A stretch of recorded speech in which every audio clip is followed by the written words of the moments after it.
You spent 6 weeks preparing for your annual review. Not 6 days, 6 weeks. You built a self-assessment document with sections and metrics. You listed every project you touched and what it produced. You rehearsed how to frame your wins without sounding arrogant. You rehearsed how to take feedback without sounding defensive. You reread the document 4 times. Not to improve it. You reread it to make sure nothing in it sounded like a complaint. That is how well-trained you are. That is how much invisible labor goes into a single hour-long meeting. And the entire time, there is something you don't know yet. The outcome was already written before you walked in. You sit down across from your manager.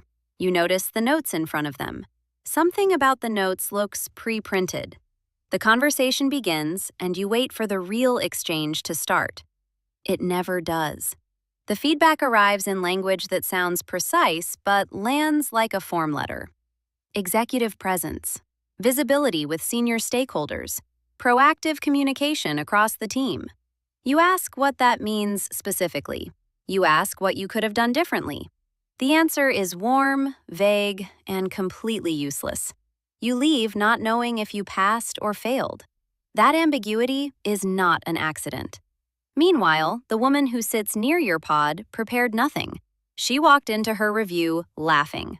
She walked out with a high performer rating and a lateral move that came with actual headcount. She mentioned it to you over coffee like someone describing a parking spot they found. Effortless, unbothered, somehow always fine.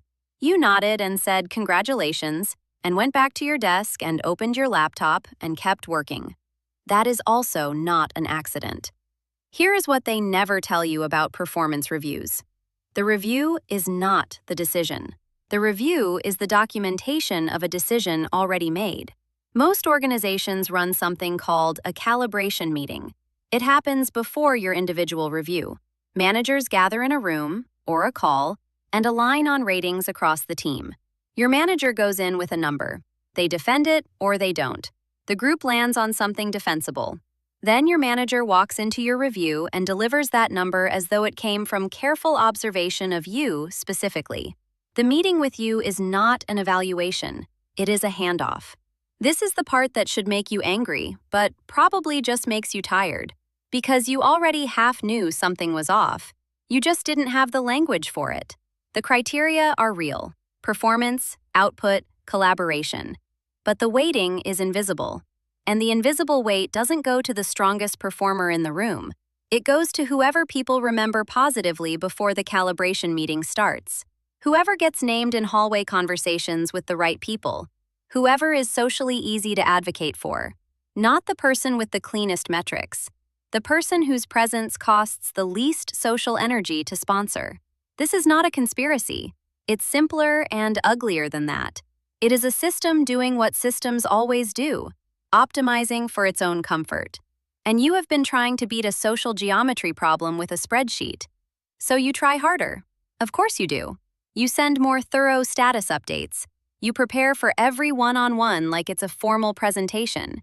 You choose your words in meetings in real time, weighing tone, volume, confidence, approachability, all simultaneously, all invisibly.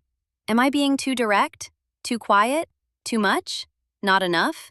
That calculation is running every time you open your mouth, and it is exhausting in a way that doesn't show up anywhere on your timesheet. This is what burnout actually is.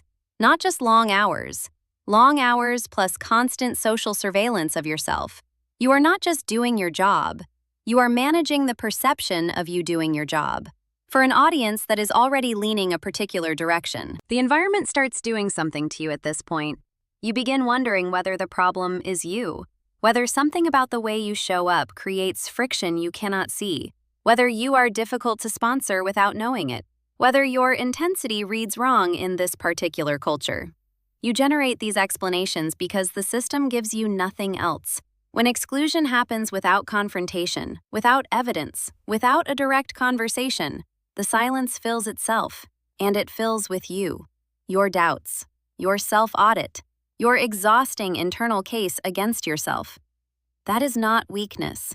That is what happens when a calibrated system withholds explanation as a feature, not a bug.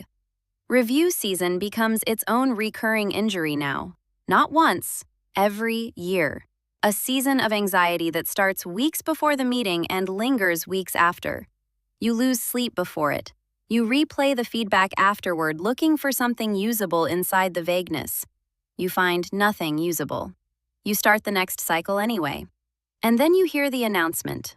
The colleague, the one who walked in laughing, the one who prepared nothing, is being moved into a management development track. The framing is standard, recognizing leadership potential, investing in growth. It sounds reasonable. It is reasonable, just not for the reasons they say. What they are actually recognizing is her ability to move through the organization without creating friction for the people who matter. Her ease, her visibility, her lack of social cost. That is the potential they are investing in. And it's not that she is undeserving.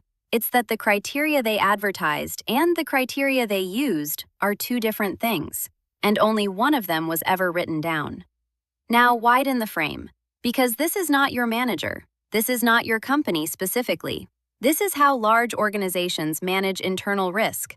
Performance systems are not designed to produce accurate outcomes. They are designed to produce defensible ones. There is a difference. An accurate outcome requires honest measurement and real accountability. A defensible outcome requires documentation that holds up if someone asks questions later. The review you just sat through was not built for accuracy. It was built to be defensible. The language gives it away once you know what to look for. Executive presence means something about you makes people with power uncomfortable, and no one will say what. Visibility means you are not in the informal channels where decisions get pre-socialized. Stakeholder management means someone above you doesn't feel handled. These are not performance criteria. They are translations. HR language is a conversion tool. It takes social preference and turns it into professional vocabulary. It makes subjective comfort sound like objective feedback, and it protects the organization from having to name what it actually values. Here's the part about HR that nobody wants to say clearly. HR is not there to help you. HR is there to protect the organization. That is the actual job.